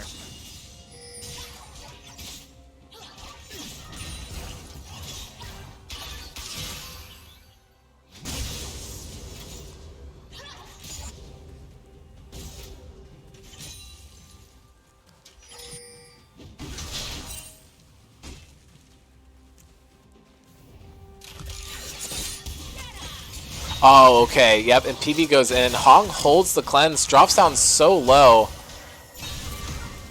Oh, but there might be a turn here. Kill. Yep, Ash is dropping the Leona down super low. The root comes out. Alex was just zoned. It looks like there might be a play on the top side, but I think it's just going to fizzle out. And Alex has to burn Flash. 3 sums burned from the Spectres in exchange for the total of 3 that were burned earlier. Hong's tired. He wants to bring out the big guns. True. Nice dodge by AM.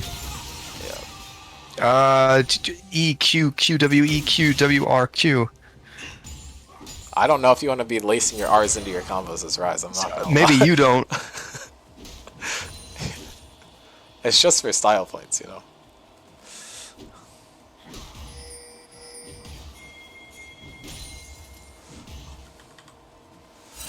We get to watch some nice, boring top lane gameplay. Blake is doing quite well. Sarvis is here. Is probably just going to look for the Scuttle Crab. Not too much of a fight, but looks like Blake is falling down quite low and just gets picked up. Avery gets a kill in the top lane. I almost said first blood. That is not what this is, but... For a moment at first glance, it looked like Rise had... What's that summoner spell that gives you mana when you use it? Clarity? Yeah, it looked like Anne had clarity. Yep. Oh, and Mike just flashes in. The Drowsy is out. Gets cleansed. Okay, does have the cleanse, does not dodge the paddle star, which is unfortunate, but I think maybe that still saved her life. Oh yeah, the increased damage would have been too much for sure. Mike is doing a really good job of body blocking here. They're just trading who's in front to block the Q and the auto, but Anne is able to pick up a kill. Rise Very EQ, let's go. We are Rise gaming. Yep, and now Leona's coming to the mid lane. Again, spotted on vision. There's a ward there. The Nutbusters do not seem to know this. But Taxi has flash. Oh, the flash gives the Sleepy Bubble trouble.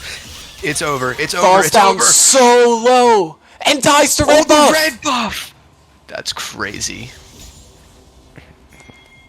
That was such a hype display in the mid lane, and Anne gets the tier and The catalyst on back. Yeah, it felt like Taxi was just a little impatient, didn't want to wait for the Leona to show up, so just got traded down a bit too hard on by the Rise. Huge CS leads in both solo lanes, though, which I think kind of mitigates the kills. Bot lane, though, is going very differently, though.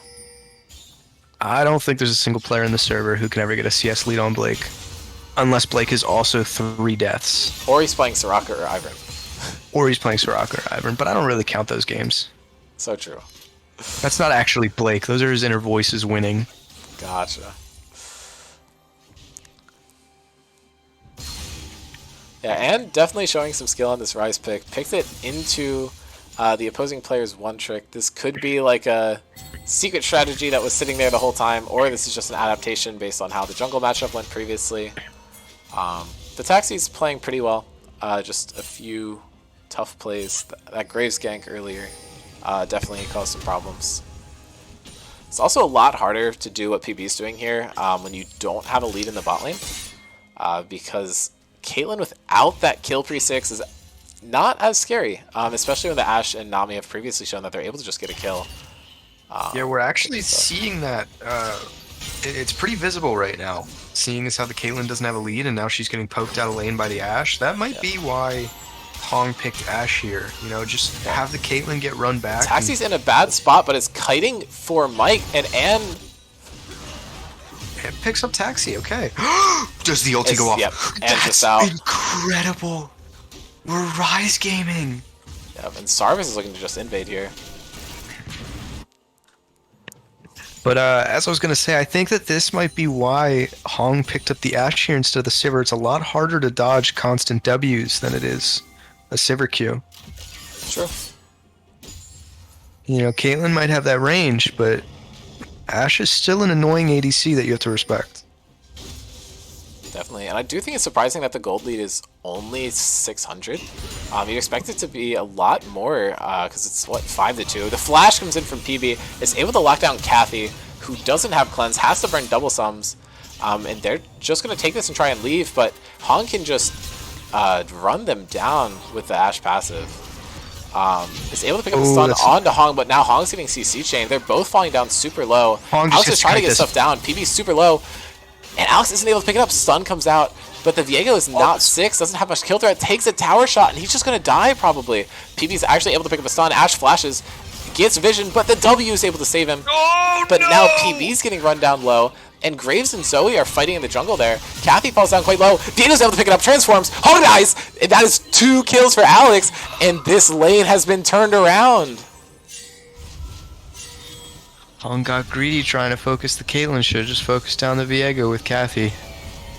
Yeah, this jungle support synergy is insane. Was that a level up I saw? Did I see a level up from the Caitlyn mid-fight? Potentially. Did not burn the ulti though, so I don't know how much it mattered.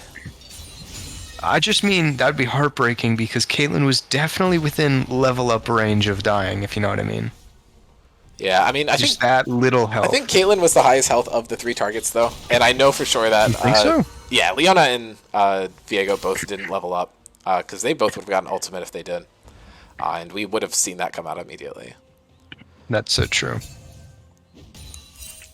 I also do think if Caitlyn leveled up, it was later, but I don't know. You'd have to fact check that. I mean, literally, like, last moments of the fight, Hong mid-auto attack to get the kill. Oh, I don't know. Well, I have to go back and check the VOD, I guess. Yep, and it looks like there could be a play coming down here. But they're just kind of collapsing on Starburst on all sides. Blake just doing his best to mitigate a very hard lane to win. I'm not sure if he saw the Jax coming. And this is going to be rough for him. Avery just decides not to commit. Might have thought the Viego was there. Not entirely sure what that decision was.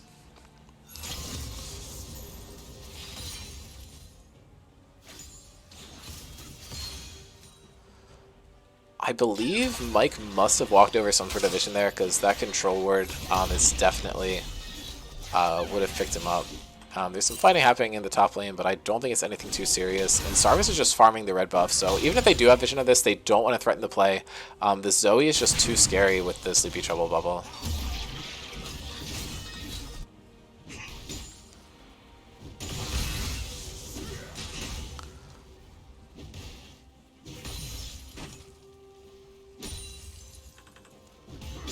Yeah, we could see a 2v2 breakout here. Sarvis is on vision, so they're aware this is a 2v2. Avery goes in, does burn the Counter-Strike. The Olaf ulti comes out, and this play is going to be very interesting. Ans here has the Rise ulti, does not use it because collateral damage is able to pick up the kill. PB goes in, misses Hong actually, but that does not miss. Hong does not even have cleanse here, so Alex should just be able to pick up the kill. PB actually picks up the kill instead with the ignite, and it's going to be a double kill for the Caitlyn Leona lane. Alex and PB are just too good, man. Like, Hong, Kathy, who? I don't know if this is like a draft difference, like you just first pick Caitlyn, and that's the way to go in this meta, and the Spectres just haven't adapted, or what's going on. Taxi could be in a tough spot here, but the Everfrost is going to have so much value here. Spell Thief is doing a lot for her. Is that what it's called? Because that's the item as well. I don't know. Whatever. Another bubble lands. Taxi is going to just deal some damage, and the double flashes are traded. Mike burns one for the stun, and Anne burns one to get over the wall and evade the play. That Rise Flash is going to be very important in team fights, though. You're going to need the position, but Viego not having the flash does make you a lot safer. So it's a pretty fair trade. I don't think either of them are too upset.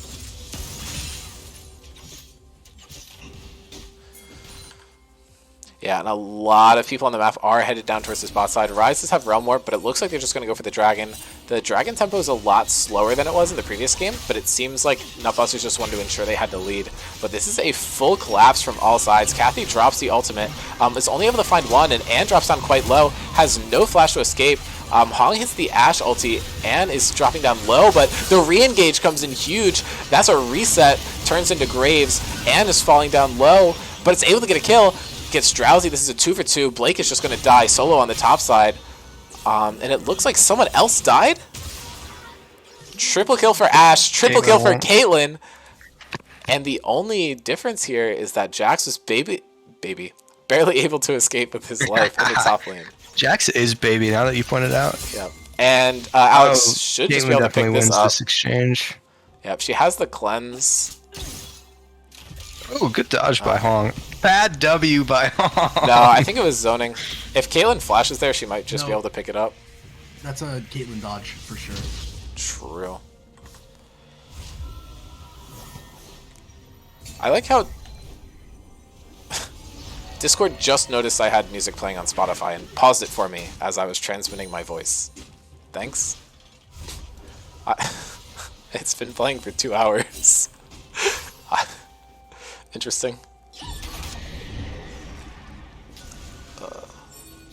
Okay, now they might be able to pick up this dragon. Nope, it's a pause. It was a Hong Boba pause, but it was not a Uber Eats pause this time. Ann is in a really good position here, and now we are suffering the consequences of there being a pause. Okay, let's see what happens again. I think Ann just catches out Taxi here. I don't think there's any way for Taxi to really live here. Just steps up. Doesn't have anything available to deal with the Runic Prison. Oh yeah, just goes in way too far. Is not able to hit the bubble, but can just walk down to where his team is. Starburst might be caught out here. It's actually not. What makes it tough here for Nutbusters is that Alex is just not there for the fight, so they're kind of spread out. Ann's looking for a play. Misses the first Q. Drowsy coming down. Ryze is sleepy. And Taxi's actually able to just get pulled back through the ultimate. Mike gets caught out. Okay, apparently Blake just got a kill like miles deep under tower, so we're going to have to go back and watch the replay for that one. Mike is in a tough spot, dies before he's able to get any resets off, and PB dies as well. I don't think Taxi's going to be able to get anything. There's going to be body blocks here for the Ryze for sure. Picks up the cleanse.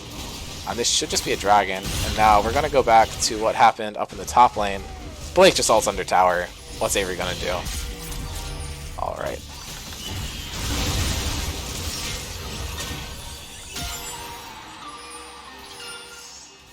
Alright, and we are not back to live, but back to live enough. And actually, Spectres is going to be the one who comes out on top of this dragon. They're down a bit of gold, but this dragon is going to do more than make up for it.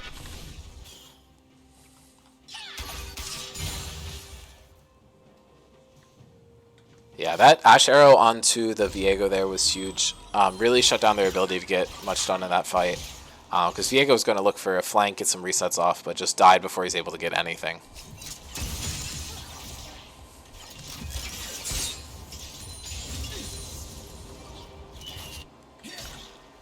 Caitlyn is up about 1,000 gold here, and PB is not up a small amount of gold either, but Ann's doing quite well on the Ryze, and Sarvers has a huge lead in the jungle, so evens out across the map, although slightly in favor of the Nutbusters.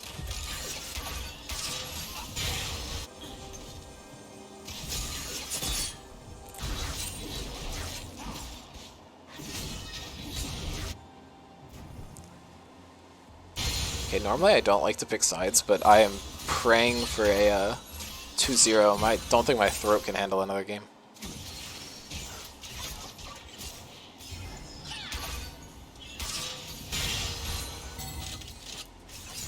Taxley actually did pick up that cannon. It really looked like he didn't, but I think he was able to use his empowered auto to do it. This play could be interesting, but this ward is just going to spot him out. Mike just picks it up. And Sarvis is here for the counter gank, but it looks like both teams are just going to attempt to disengage. Yeah, PB burns the Hex Flash, but just it's not able to get too much done. But now we're actually seeing a lane gank potentially come out from Mike. And Taxi's here too. They're just going to dive. The tower is quite low. Bubble hits no one. And the play might just be dead. Taxi tried his best, but narrowly misses both of them. And this is all happening while the Rift Herald's just being traded.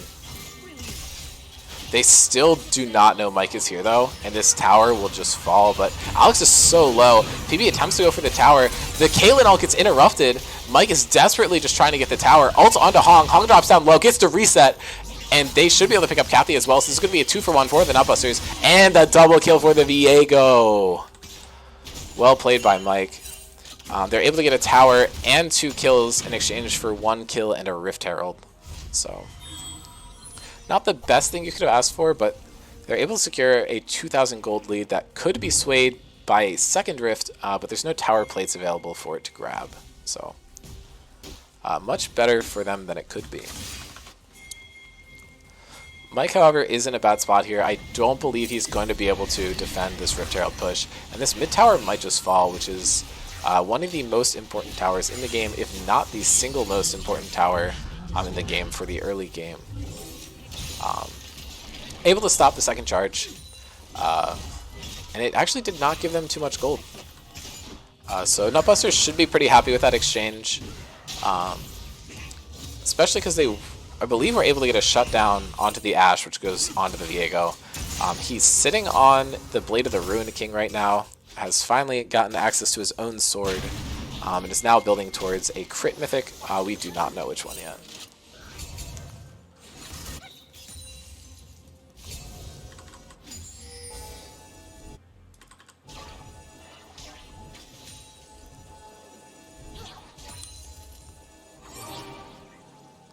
Oh, Kathy's in big trouble here. She's going to fall asleep and get one shot. Like that was a bit overkill from the Nutbuster. I believe so too, but the Caitlyn ult is not on a terribly long cooldown. It is going to be down for the dragon, though, I think, which could potentially just not be worth it. But maybe they just really wanted to make sure that the Nami died, so who knows. Interesting decision, certainly. Looks like they're just full resetting, though. They do have time, but the downside of full resetting like this is that you're not going to have any time to set up on the dragon before it spawns, which is really bad when you have a Caitlyn. Because you want to be there and you want to have time to get all those traps set up.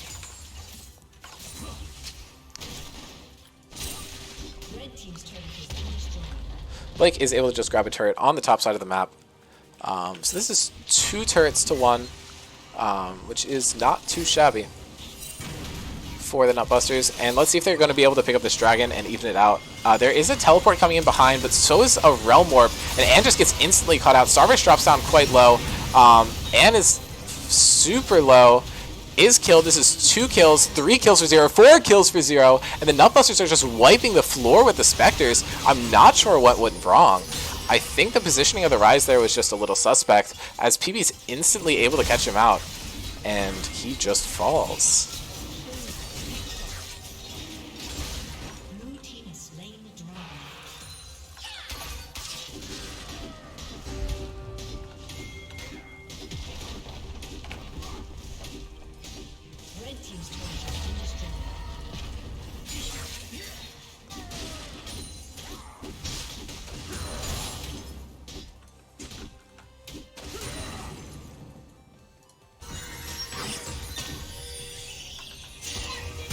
Oh, that's real bad for Taxi. He gets caught by the Ash Arrow, has nothing available to him, tries to get as much damage as he can onto Hongbaba, but is ultimately just picked up. A bit caught out of position there, and just did not have anything he could do once he was caught.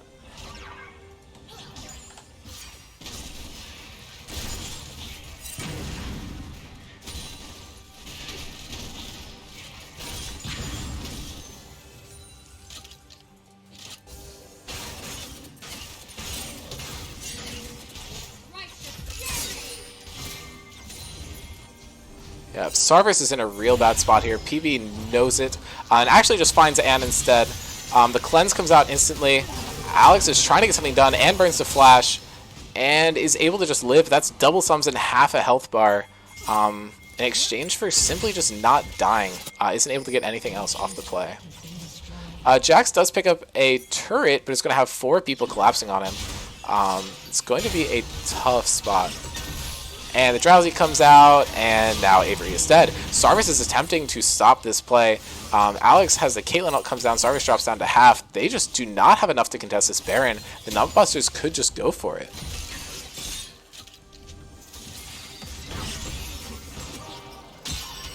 Yeah, the Numbusters are just trying to threaten them off. That's a lot of damage done if it had hit the right target, but actually just hit Ann, so the damage is considerably reduced. Rod of Ages does have some nice protection for that. Yeah, I don't think this Baron is necessarily contestable. Sarvis could go for something, but Blake is doing a really good job of zoning him off. It's just a tough spot to be in. Sarvis falls down to about half. Blake just goes for it. Is not quite able. He throws a short axe. Actually does hit that one, but now Rise is able to pick up a shutdown. Oh my god, that was 550 bonus gold. Blake being 5-3-1 somehow is worth 850 gold.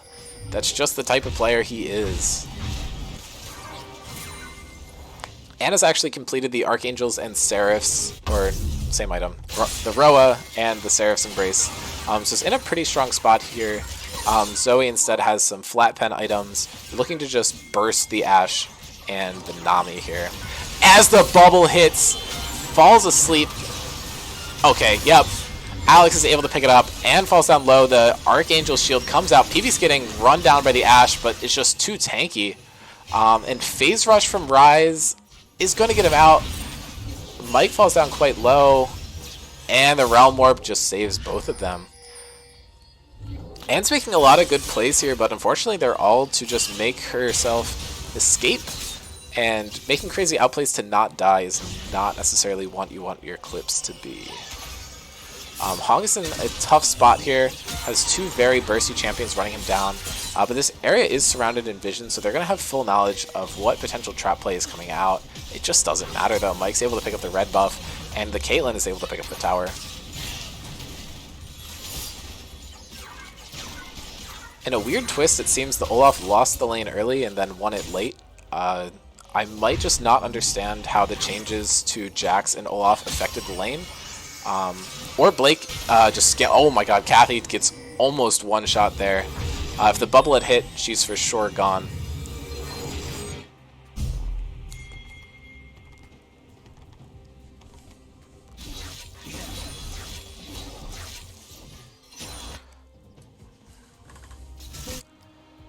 Yeah, so both of the jungle and bot lane have red buffs for the Nutbusters going into this dragon fight. It is going to be an Infernal.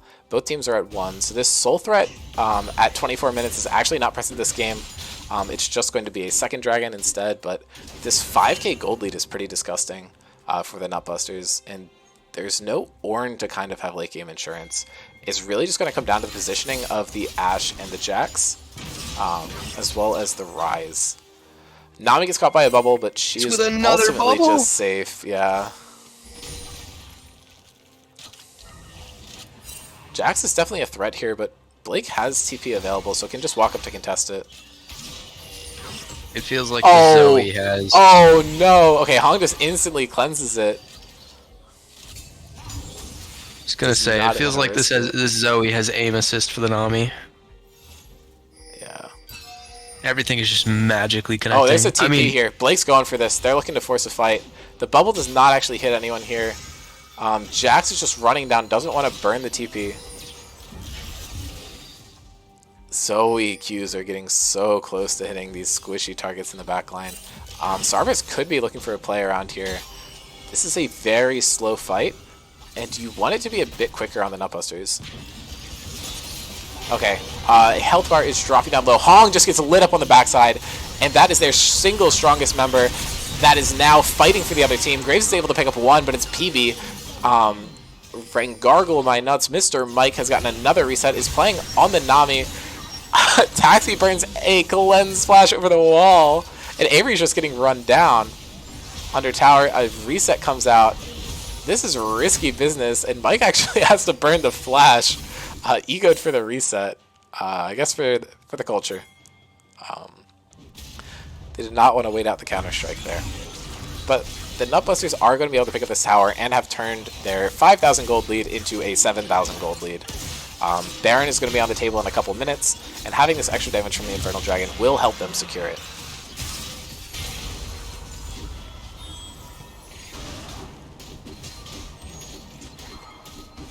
Alex has not died at all this game.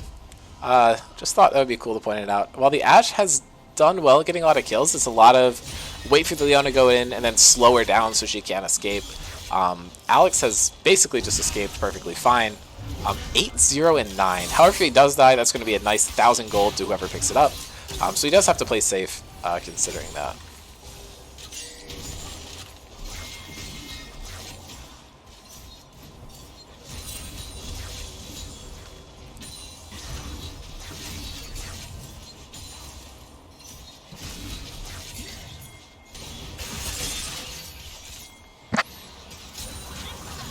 And Hong is just caught out. What is he doing? He's in the middle of 5 people, falls asleep, and just gets picked up by the Zoe. Sarvis is in a tough spot here, and Blake is just going to run him down. Has, how do I forget what it's called? The Ragnarok. Almost said Apocalypse, which kind of means the same thing, but different word. Avery's looking to pick up a side lane tower. Has not had a great showing this game, is 2-4 and 1, but is probably, I think,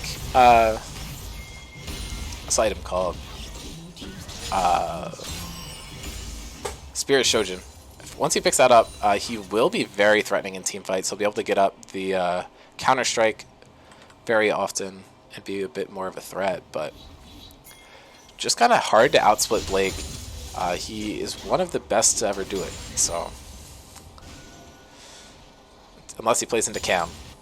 Have to say that one. But, No comment. yeah, but it looks like this could just be a Baron. The Spectres have felt very lackluster recently. Not overall, but in this game. They've just been getting caught out. Possibly just a bit tilted. This game looked like it could have been under control, and it just slightly started getting worse and worse. There's no Zoe or Viego here, but they don't seem to know that, so they don't try and force a play. And now Mike has gotten here, and Taxi's coming from base. Taxi actually swapped to Smite to make sure that the Nutbusters are able to pick up this objective, and they are Fnatic brushing. It is really bad if the Viego gets on top of you, because once he gets resets, it's kind of over for your team. PB's able to pick up a stun, and is just going to get burst down, gets caught by the Ashe ulti, but Jax isn't even in this fight. Alex is able to pick up another kill. Blake is running down. CC Immune is able to pick up so much, and Taxi gets a lot of damage down as well, and just burns the flash, has another one, and this is a 5 for 2. Blake and PV bravely sacrificing their lives to potentially just secure the end of the game for the Nutbusters. Hong was trying to do just about everything he could in that fight, all for Zoe to take it away with 1 Q. Yeah. That's rough. Taxi's aim here has been monstrous. His lane didn't go super great, but his team was able to get stuff done elsewhere on the map, and yeah. The threat of the Caitlyn Zoe is just so strong. The range on those champions is ludicrous. Kathy and Sarvis are trying to stop this, but they are the 2 weakest champions on their team, so they're just not able to do it. This is a 30-minute win from Nutbusters. I think anyone who said it was a fluke that they were able to be this dominant against the Metabusters, I guess it's just proven wrong. Because this is a team that was thought to be one of the top 3 or top 4 teams, and started out with a 2-0 over another team who was considered to be very good, and then they just lose. So really, really well played to Nutbusters. Who do you think? I think MVP? I might honestly give that MVP to either Mike or Blake. Actually, PB kind of is in contest for that too. I think it can't be Taxi because his early game wasn't insane. I want to give it to Alex. Alex had, like, he had 20 KP, most KP on his team, and didn't die the entire game. I think he has to get it for this one. Okay, but game one, I either give it to Blake or Tax or PB. I said Blake for that one. I was either give it to between Blake and PB. Mike for that game. I say PB because his roaming was great. He never missed an E. His engages were awesome. He just like did a lot for his team. He roamed with the jungler, and they won through that. Yep. Game two, yeah, I give it to Alex. Game two. Yeah. So can we do Blake and Alex? Because Blake was the only one that we shared in common. Sounds good. But real quick for Spectres, I do want to give out an MVP for Spectres. Not for the game, but just like good performance on the team. I think game two, Hong and Avery really tried to do their best at the end of the game, and really picked it up in the beginning. I did think that game two was going to be a lot closer than it was. That dragon fight just turned everything around with the ace, and then it was all downhill from there. Yeah, I mean, I think Sarvers did something similar in the previous game. Played pretty well, but Nutbusters are just so solid. Like it's so hard as any member of the Spectres to really get something done. Alex says he really wants to. Like, really wants to. Alex says die. Taxi seems very excited. Mike asked if it's one player, so not Blake. I don't know. It doesn't matter. Just someone pick. I don't know if they can hear me. All right, let's bring Alex in. I got it. I think Alex doesn't want to. Nah. I'm very aware. How's it going, Alex? Oh shit, guys. You played game two pretty well. You want to talk about that? Yeah, I did. I did play it. I think I played it a lot better than game one. Game one seemed a little rougher. I think there were a couple mistakes I made in game one, but I think game two overall, I think I cleaned it up a little better. I think laning went a lot better than it did in game one, and I think it showed. All right. Well, you played great. 0 deaths, a lot of KP. We're gonna bring in your friend Mike here. Mike played amazing game one. He's offering to give you some help, so I'm gonna open the door here. Yeah, no, go for it. Yeah. Hello. Hello. Sorry. My bad. We're not feeling out of the good track. No, it's fine. It's fine. Hello. Yes. Love my son. Well played. Your All right, Kindred. talk about those games, Alex Thank or you. Mike. Your Kindred got Yeah. left up. Game one. It was banned both games last week. How was. easy was the decision to lock it in this week? I see tank, and then I play Kindred. I think Kindred completely defecates on every tank in the game. So, the moment I see a tanky comp, I just think Kindred just snowballs it. Yeah, and then I assume the hesitation to lock it in as quickly in the second game was because the jungler wasn't shown. Yeah, as was previously stated, I like playing him in the tankier, so I was like, I was expecting to see like a Silas that game jungle maybe. Gotcha. Then I flex it, and I don't really like giving Silas Kindred ult, but That's fair. I think you did play around it pretty well in the game where you did have to deal with that. I think the other thing that I definitely want to make sure I ask you is you played against Anne in the jungle in the first game, and then you played against Sarvers in the jungle in the second game. Did that kind of make a meaningful difference to you, or do you think they're pretty equal?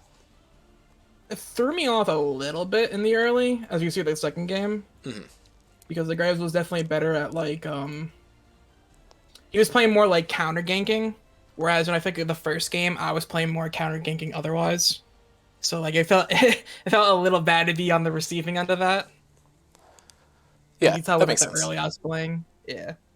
Yeah, But overall, I think they're both good players. So I have another question for you. Why the heck Rim Slander? I played a bit. Okay, interesting. okay. And then I actually have another question for Alex, real quick. Hear that shit? I think Sivir is probably, or I guess Sivir and Ashe are both considered pretty good champions here. The adaptation from Sivir to Ashe actually felt pretty impactful, at least from our perspective watching the game. Although you felt, or what you said earlier made it seem like you were a lot more confident in that second game playing into the Ashe. Do you think it's just because the Ashe doesn't have as much carry potential later into the game, or what do you think the big difference was from your perspective? And I think that's definitely part of it because Sivir obviously has like the really hyper carry potential. She also like brought Ghost that game, so she just pops like her passive, her R and Ghost, and she has like the infinite kite potential. Ash, I feel like kind of carries the same, but like not in the same way. Like she has the obviously the kite potential with like all of the slows in her kit, but I feel like it's a lot easier if like Leona or like one of my other teammates jumps on her, then it's a lot easier to lock her down. Than if Sivir was to do it, then we have to like deal with spell shield and like flash and all that other stuff. But I felt Ash was a little easier to jump on overall than Sivir. That makes a lot of sense. I think from watching the game, it felt like the spell shield got changed out for the cleanse, and the person who ended up dying in some of the trades swapped from being you to being PB, just because he had to run away from the Ash slow, and seemed a lot harder for him to do. Whereas I feel like Sivir has more of that like long range potential with the Q and then running around quickly. She was able to pick you up and then get out sometimes, but Yeah. Deathless performance, really impressive. I don't know if you were able to hear on the stream, but we did give you MVP for the second game. Blake Oh, ended up thank you. receiving it for the first one. And I believe the MVP standings asset will be up at some point, but I don't know. Sick. That's recorded somewhere. All right. Yeah. All right.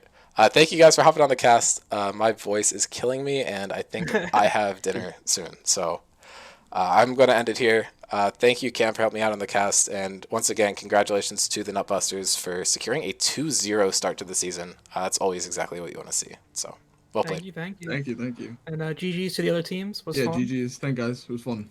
All right. And GG. then everyone who is listening, tune in tomorrow at 10 p.m. for Rift Sharks versus the Metabusters.